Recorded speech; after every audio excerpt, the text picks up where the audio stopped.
Hello there, my very good friends. You sent us your questions via Twitter, and right now we are going to answer them. The first one today comes to us from Adam Powell, who would like to know, what do you think is the end game for the Bloodline story? Do you think there's enough for it to continue for years to come? You're a Bloodline aficionado, Michael Hamflett. What do you think? And you're a Terry Funk one, so I'm going to do an impression you'll be familiar with. Forever! Forever! Forever! Is how long I want the Bloodline to continue on for. And look, there's enough people in that massive family tree that The Rock put up in Las Vegas to keep it going at least for 2 more generations.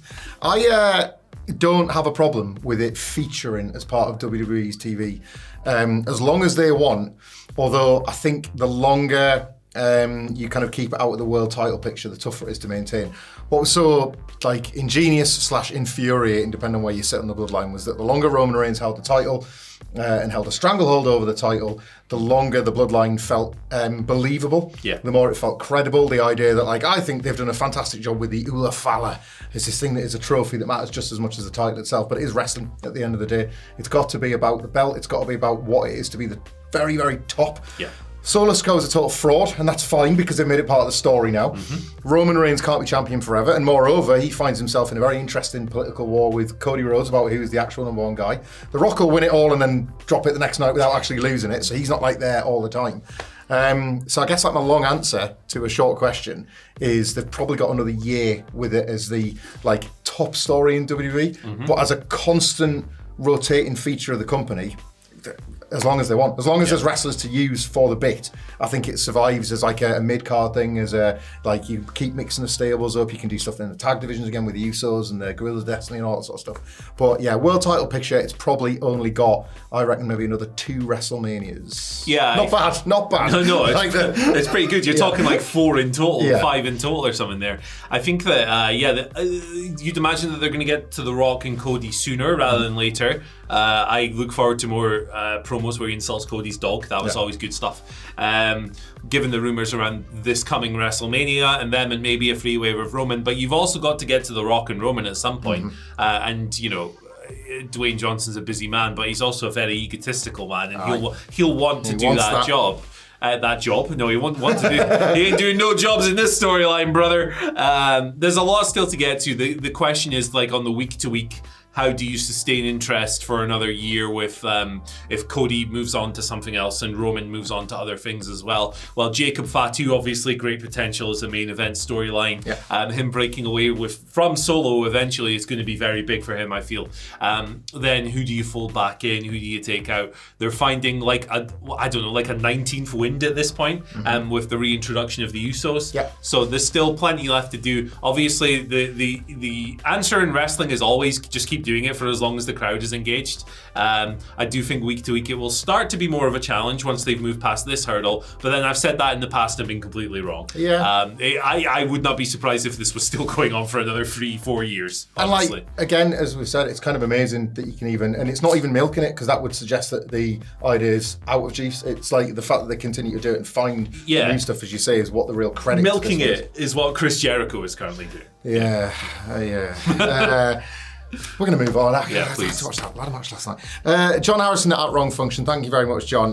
Good morning, boys. How do you book the Hurt Syndicate going forward? Does Big Bad Bob come in and go straight to the top, or is it more of a slow build? Have a great day. Peace and love. I know you have a good answer for this one, so I'm not going to step on it because I think your answer is actually perfect, and I would love to see that. But I think there's so we've got Swerve and Shelton Benjamin next week, right? That's probably going to be where the Bobby Lashley debut comes, because the story was they wanted the Bobby moment to stand on its own, and also this has been a good opportunity to establish Shelton a little bit. And particularly the Leo Rush match was absolutely blow away great. I would like to see something involving Leo Rush later down the line, because he has that past association, obviously, with Bobby in particular from that run in WWE, which was really fun. The arse flexing was not great, but a lot of that act was really good. 24-year-old piece of gold. It was really good stuff. I would like to see him flip over and join the group after he's just been beaten up by Shelton. And from there, like, there's some interesting stuff to do as well with the introduction of EJ and Duca. Yep. Presumably he's going to play a role because he was in the training montage with Swerve. AEW's had him signed for about a year now. He's been mostly in Ring of Honor. I think he's done a bunch of dark matches as well. I think he's an interesting prospect for sure. But I mean, aside from the Moxley thing, which is company-wide, it feels like the biggest and most interesting storyline the AEW has going at the moment, and I think your the idea for it is great. Yeah, well, I think it's the most interesting thing AEW got going on, inclusive of the Moxley thing, quite honestly. It feels tighter and it feels like there's more creative focus on what the potential of the Hurt Syndicate is than what there is long-term for the Moxley stable. Do you know, that feels like a now thing rather than an in the future thing. And the one thing that struck me when I was watching Dynamite, where you had the crowd of lower card and mid card wrestlers getting fooled by Moxley and Claudio and Wheeler as they were just getting into the building to kick some ass, is that, well, the Hurt Syndicate probably wouldn't get fooled. Yeah. And my pitch is for them to be the babyface opposition for this Mox stable all along. What really, when we break it down, has marked them out as heels other than targeting Swerve and Prince Nana? And they've done it to their faces. It's not like they've tried to jump from behind. The recruitment was... It was vicious, but it was earnest. It was trying to get like Swerve away to help him like regain his fire and all that sort of stuff. Yes, they were maybe bullying Nana a little bit, but otherwise, everything else they've done has just been a case of going and giving cards to wrestlers and saying, you want to be better? I think I can help you. If they subverted, I think, what the expectations are for this group, had the Swerve match with Shelton, brought in Bobby Lashley, you have to do all that stuff, and then just said, don't think we haven't been watching. Like, we know, John Moxley, that you two are working for the greater good, but our greater good is getting that AEW World title. And they're the first guys to lay beating on Moxley and Claudio and Yuta. I think it'd be amazing. There's nothing that much yet. They were trying to recruit Ricochet on Dynamite last night, the Acclaim the week before. It's not like they haven't targeted existing baby faces. The idea and the vibe is heel, but who says the actual rollout has to be? People love them, and they don't exist yet. Like, I think that's like a rare case in wrestling where, like, you've got a big idea that is currently dominating the TV show, and the one underneath it feels like it's gaining more organic momentum. Yeah. I'd say run with it. And the thing with them at the moment is the quality of the work has just been so good. It's quite difficult to not admire it and go, these guys rule. Yeah. Like, MVP is what a manager he's developed into. Like, he was always a good talker throughout his career, always a really good talker, really good at portraying his character, all of this stuff. But that doesn't necessarily guarantee you'll be a good manager. Yes, you've got the skill to talk yourself up, but how do you talk the people? You know, you're a secondary figure now. How do you focus on them? He's done it time and time again, and he's extremely excellent at it on AEW television. And that Shelton Leo Rush match, Shelton looked like an absolute beast. Obviously, you know, wrestling match is a two-way street, and Leo Rush, I thought, entered an extremely impressive performance, taking this beating from Shelton. Shelton looked like a monster, man. He looked so awesome. It's kind of hard to look at that and people go, love that. Boo! Yeah. People wanted to see it. And, you know, I think there's more sentiment there than I think they maybe realise. Seeing the likes of MVP and Shelton get this run that maybe you wouldn't have expected, especially because of Hurt Business Act that was so unfinished ultimately in WWE. It's like something that people are rooting to succeed. So it's hard then to push back on the booze, isn't it? Absolutely. Next question. You got more to add? No, but I do. We are going back to the Bloodline, going back to rooting against certain wrestlers. Larry Rabb, shout out to you at Spiro. Shout out for your amazing t-shirt on Dynamite last night. There is a screenshot I'm going to show my wife later on with Adam Cole and you wearing my t-shirt and ask her to pick which one's the most handsome. But thank you, Larry, for this question. Could Kevin Owens join Bloodline 2.0 since most of his anger is towards Bloodline 1.0? I think this is a reasonable take on where Owens is going to sit now that there's two bloodlines and he kind of hates everybody. Yeah, well, I didn't see Kevin Owens on that spreadsheet The Rock had, brother, so I think I think we're out of there. Yeah, absolutely. Like, I think the Kevin Owens character direction, as with everything Kevin Owens does, well, apart from that time he was United States champion and wore a suit, that wasn't great. But as with almost everything he does, has been really well done. Chris Moyles, didn't he? He did. Yeah. Wasn't great. Gee whiz, poor Kevin Owens. So I could see it, absolutely. It would be kind of like a heel version of what they did with Sami Zayn originally, right? Because with Sami, it was like him kind of being weaseled into this heel group, and like it was really compelling for that reason, like watching him make everyone break character in those segments. And it was like really heartbreaking when he got turned on for all these reasons, because you knew he was getting played and he was too naive and innocent to pick up for this. On the other side, it would be sad if this happened to Kevin Owens as well, because he's a victim of circumstance in this whole storyline, in this whole rivalry with Cody, in this whole heel turn. He believes he was in the right, and when you think about it, it's kind of believable in a lot of ways. So you're watching the fall of this man to the extent that he has to go and align with this dork Solo Sikoa. Like in character, he's a dork, right? Yeah. I got tickets, so that was funny. That was funny. So yeah, I think it would be real believable and also good. Kevin Owens tearing the Ula Fowler apart is something you could see, isn't it? Yeah. Like, and to the point where like he's testing how much Solo's going to get pissed off because he knows it's going to break Roman's heart. Just like all the like little bits of it fly everywhere. I love that Kevin Owens gets to be this consistent. I love that like if Sami Zayn goes and helps out the old bloodline, he can be raging with him just as he's raging with Cody, just as he's disappointed in Randy Orton. He's the one guy that has consistently taken beatings off every incarnation of the bloodline and Roman Reigns himself. And I like that he's able to make basically consistency across two very different WWEs, because this goes back sort of 4 or 5 years for Kevin Owens at this point, and there's very few people that can make sense, has always been able to make sense of that world quite like KO. I love that for him. He makes sense of literally everything, doesn't he? He's an absolute diamond. Kind of a genius. Diamond of a geezer. Right, let's go to the next question here. It comes from Tom Talks Rubbish. I love this question. If you could cover any year of wrestling at all as it was happening, and you could do that for WhatCulture, what would it be? No Attitude Era, as that's obvious. I'm afraid I'm going to give you a year from the Attitude Era, but it's not the Attitude Era in general. I'm going to say the year 2000. Okay. Right?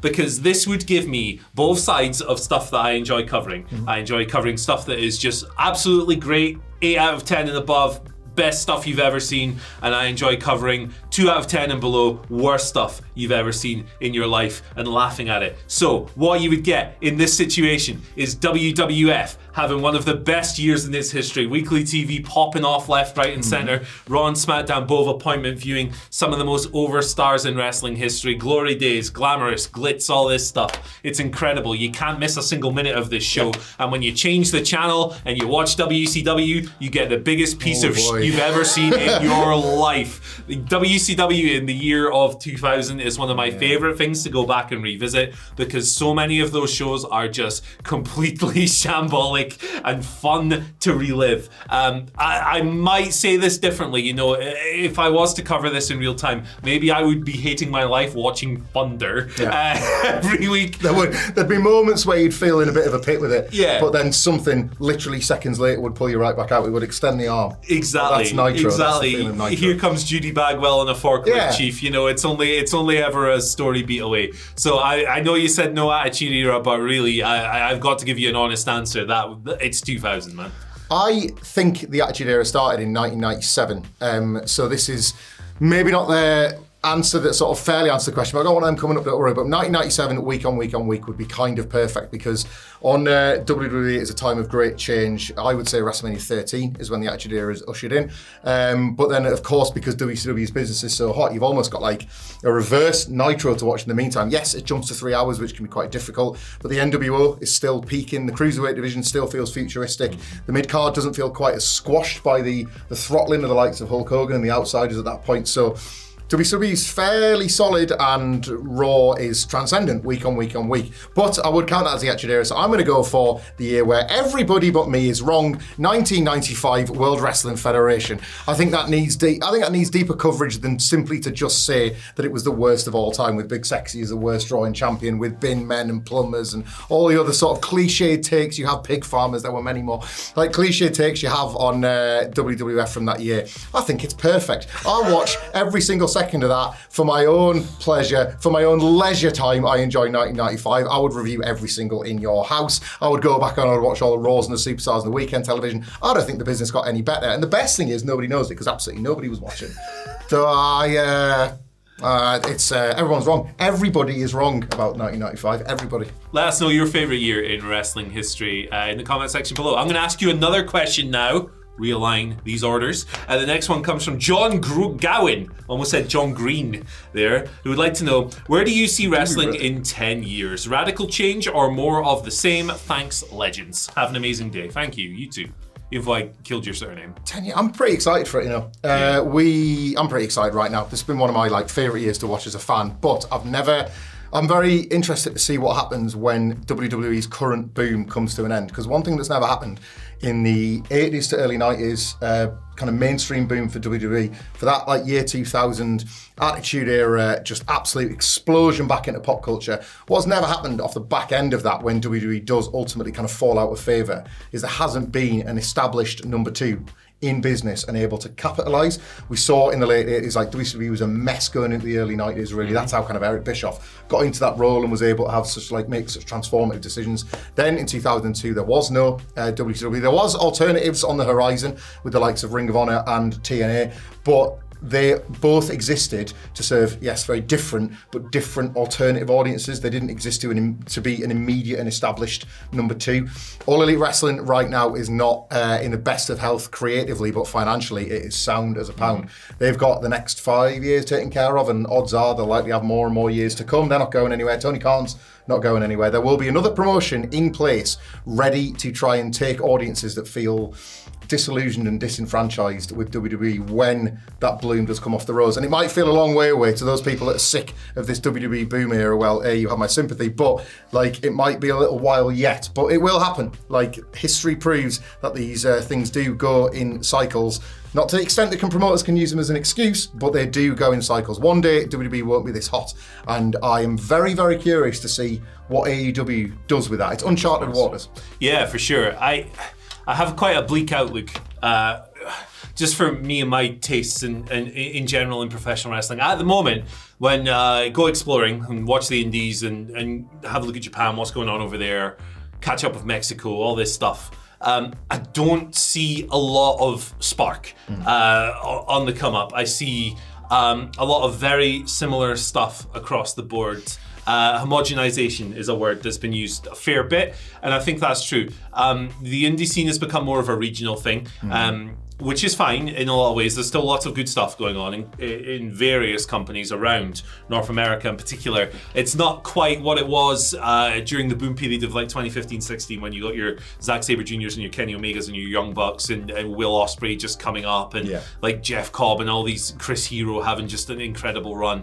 There's no real movements like that really get me super excited. I look at New Japan at the moment and I look at the people they're trying to build up as the next big stars, your Yota Tsujis and your Ren Naritas and your Uemuras and various others, and I see very good wrestlers. I do not see the next Kazuchika Okada, Hiroshi Tanahashi, Kota Ibushi, whoever. So I think it's going to be a difficult year if you're a complete dork like me and you love sinking your teeth into these movements. I think it's going to be a difficult period, but I think you're dead right. These things are circular. They always come back around. You have booms and busts. It's just how the business operates. I think that to go to the mainstream level, I think that the landscape of TV looks radically different. I think that WWE moving to Netflix is a sign that they want out of the TV rights business and into the streaming business. And I think that other companies will absolutely follow. The main reason that Tony Khan decided to start a wrestling company when he did, aside from people like Jericho being available and the boom period from the Young Bucks and Omega and Cody,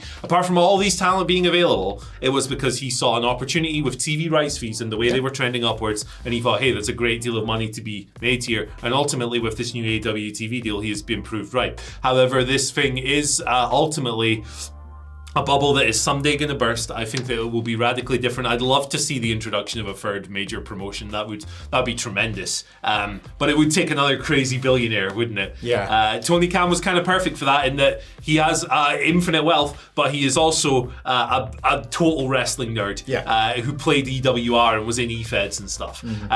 Who's the new version of that? Do they exist? I don't know, but I'd love it to happen. It's a good question. I think something that is, again, kind of raise new questions. Again, a lot of this is uncharted territory, as you say, the TV rights weren't part of this conversation maybe 20 years ago when we were in the last big wrestling war. TV ratings mattered, but TV rights certainly less so.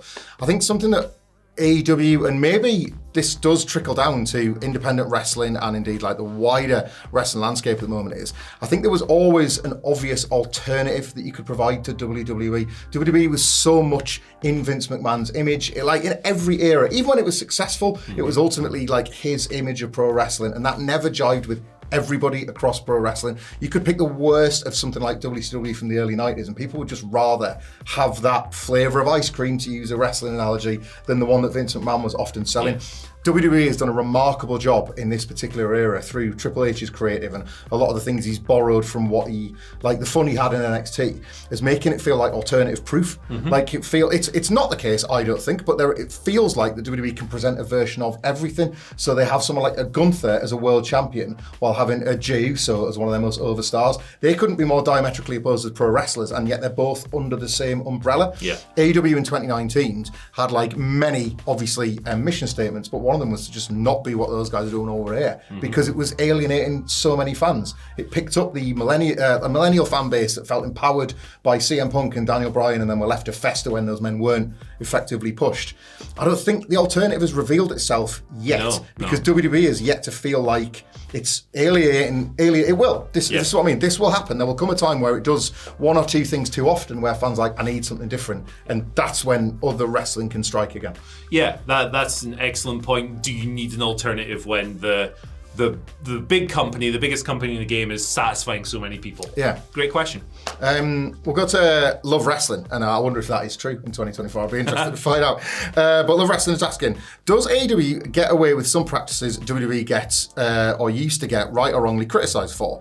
The examples here, like AR Fox's punishment, the Lucha Bros situation, Ricky Starks. So it's a tricky question, this, in a lot of ways, because I guess it depends what bubble you're in, really. Like, if everything is super tribal now. People base their opinions almost entirely on the wrestling company that they like and the one they dislike.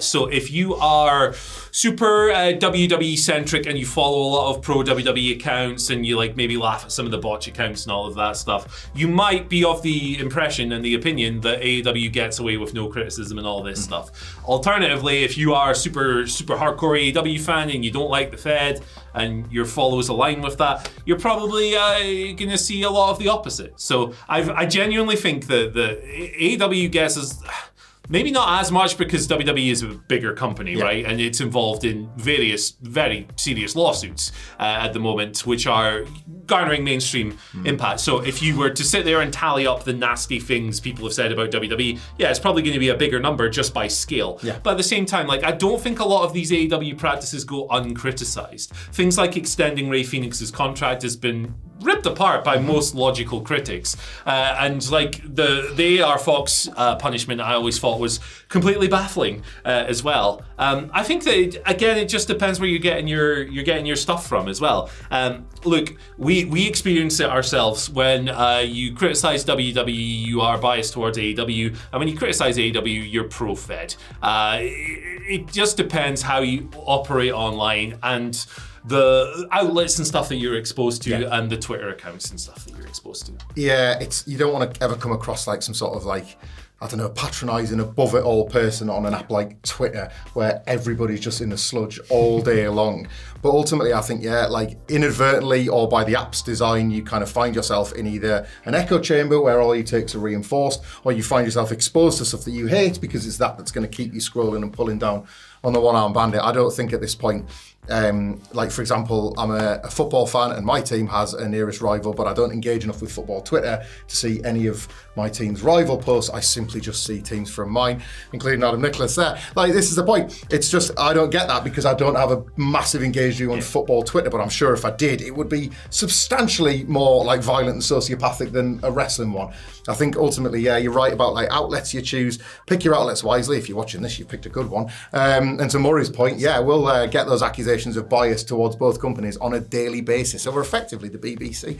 But no, like I think that's so much to do with it now. Like, the apps want you to be happy or want you to be angry. And the more we can reconcile with that and try and just make our peace with it when we log on, the easier it is, I think, to see both sides. I think on the balance of things, it's pretty even, really. It's pretty even. Let's talk to the one true Aaron Taylor. He's not the fake Aaron Taylor. He's the one true. Tony Khan signed a lot of wrestlers over the years. Are there signings that you completely didn't get the cause for? For me, it's Gallows and Anderson turning up at Daly's place. That didn't do a thing for AEW. Gallows turning up and beating Frankie Kazarian when they were trying to do that Elite Hunter gimmick was a bit pointless, wasn't it? You got any others? I don't know, because it always feels like you're going to end up burying guys, Yeah, don't you? sure. Like, it's like Matt Hardy's taken a few pelters in his time, and I think when he was first signed in the pandemic, there was value to the broken Matt Hardy character as a kind of friend of the elite because they'd been like so familiar with one another, but I don't know about everything else he did after that. I don't often think it's necessarily about who the wrestler signs because you just don't know who's going to get over. Yeah. I wish that there was a bit more sophistication in the types of deals that were offered. I know that's a bit of a long-winded, boring answer. I don't want to throw an individual wrestler under the bus here, but there are certain wrestlers that you could bring in for, say, a really hot 3-month run and then never see on screen again because they came in to put one guy over and have a cool series of matches. 3-year deals and 4-year deals for people that ultimately go stale, because that's how wrestling works with overexposure and the churn and stuff. It's going to make losers out of a lot of wrestlers ultimately, and that's on both channels as well. AEW's roster feels more stacked because it does feel like people get a certain degree of creative attention and then not. Yeah. But I would have just been a bit more... I would have thought through some of the deals that wrestlers had. The one for me, because I feel like ultimately it was a net negative to a large degree, is William Regal. I kind of think he made the entire company look stupid, and that's as a fan. But then John Moxley and Bryan Danielson vouched for him and wanted him in, and they're two of like your top guys. Yeah. So I can even rationalise why that happened. I can less rationalise why he was so protected in the booking when it was obvious that he was going right back to a prominent position within WWE. But I never particularly cared for the Blackpool Combat Club. I think as babyfaces especially, they were a net negative to the booking. And ultimately, especially like what he didn't do for someone like an MJF, like left that title reign with a really awkward and clunky start. Yeah. And it's little decisions, like nice to let him go and just go back, but did you have to like roll out the red carpet on the way out as well as on the way in? Yeah, good answer. I mean, mine would be to default to Ric Flair. Yeah, of course, yeah. The purpose of his signing purely seemed to be to get an advertising deal with Woo Energy. And, it was reported that was covering his pay and all of this stuff. But it came, not too far removed from the Plane Ride from Hell being relitigated and a lot of people learning about that stuff for the first time. And that episode of Dark Side of the Ring really was actually quite important in changing how that incident was described publicly, because before it was like, these was silly wrestlers. Knockabout, wasn't it? Yeah, and then once they kind of broadcast it again, it was, we need to reframe this. This was serious.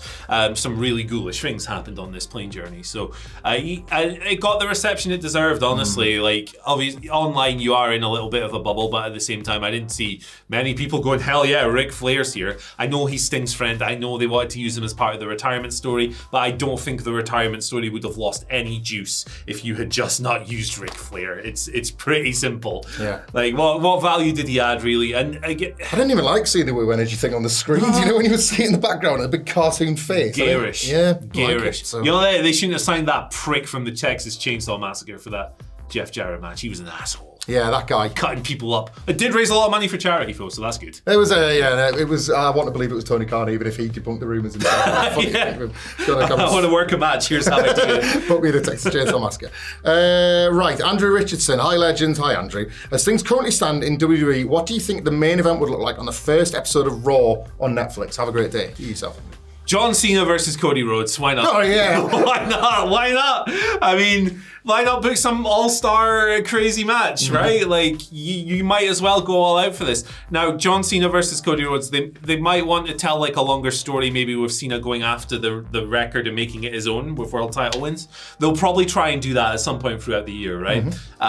But, I mean, why not just do it as like an exhibition match? Like a big, silly headliner blockbuster thing that is going to draw an absolute boatload of attention. Now, the question is, John Cena, to me, pretty washed, right? Pretty washed. I think that he is only, from what we've seen recently, I think he is most suited as like a clown on the undercard, like fannying about, tagging in, our Truth's tag matches on the Raw after WrestleMania. Pretending his hair is fine. Yeah, pretending his hair is fine. The real main event is going to be what he does about that bald spot, brother, because he's either got to rock it or deal with it. But yeah, why not big Cena versus Cody Rhodes? Sent to Turkey. Let me tell you, he's only like 50 days or something. He's gonna blow his shoulder out the first night, like doing that. Someone get me MJF's number, Chief. I need some help. Oh, I do like that. That's big time. To try and combat that with something equally as big but with different wrestlers, I'll go Gunther versus CM Punk for the world title. Ooh, tidy. Rather than for getting it done for Survivor Series, you could actually book the match for Raw.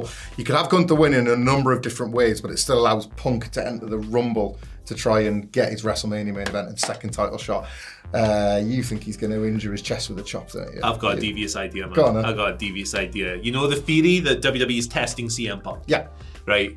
They're putting him through the rigors. They're testing his resolve, all this stuff. Is he going to flare up or whatever? Something that CM Punk has had a lot of history with is wrestling big, dumb, bald wrestlers who hurt him. Yeah. CM Punk versus Goldberg, brother. When you said big dumb bald wrestler that might hurt him, I thought you were going to say Punk John Cena, but I think like their Raw match from 2013 is one of my favourite matches ever. I want that in Cena's last run. I think he has to work Punk again. Like, I thought they had amazing chemistry. Like, they kind of, like, none of them could do half the stuff they tried, but they did it anyway. And I liked seeing them try. So hell yeah, and it would be really interesting to reframe that rivalry through a 2024 lens. Just a couple of old grizzled legends, grumpy dudes. One more round, like the Undertaker crying, watching from home. My guys. They made it. There you are. Is it me next? It is you. It's me next. This one is coming from Mr. Apples, brackets Chris. Big friend. Chris Apple would like to know, hi folks, with tag team wrestling not getting much of a spotlight this year, who could lay claim to the tag team of the year within the two major promotions? I think Chris has got the correct answer here, actually.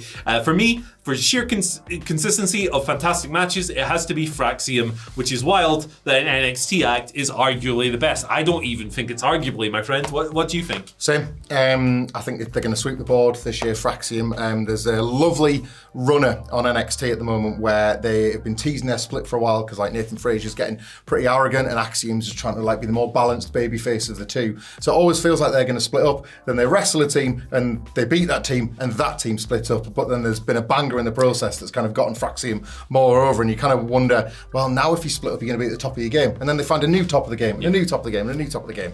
It's the only thing I will say to that point is that I know NXT is a bit of an acquired taste as a weekly show, but for women's wrestling and tag team wrestling, at very least, it has offered like far superior representation. You're not going to get their matches that always deliver, not least because half of the wrestlers are very much in the developmental stage of the developmental brand. But there are so many more opportunities for tag teams and women on that show than pretty much anything else in mainstream North America right now. So whilst it feels weird that strange little mutated version of NXT can generate something that is critically acclaimed, I think the reality was this was always going to happen because neither AEW or WWE's main roster just afford anywhere near the time. Yeah, I agree. I think that Fraxium are runaway leaders.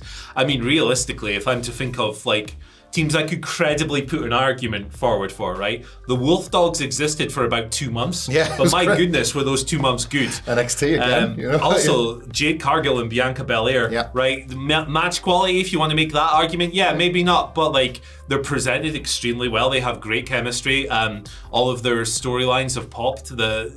They look awesome together. There's probably money in a heel run for them at some point if they don't do the split angle before then.